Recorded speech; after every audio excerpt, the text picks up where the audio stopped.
এটা কি ভাই? ঢোল মানিকের পাতা, এদিকে নিয়ে আসো। এটা ভাই আমি খাবো, আমি কথা দিছি ভাই।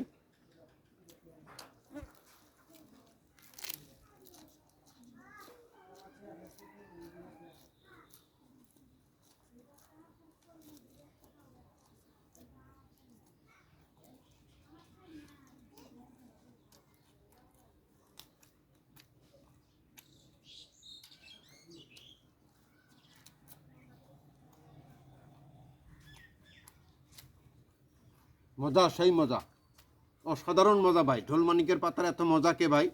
সত্যি কথা বলতেছি ভাই, দারুণ টেস্ট লাগতেছে আমার কাছে শুধু ভাই ঢোল মানিকের পাতাটা।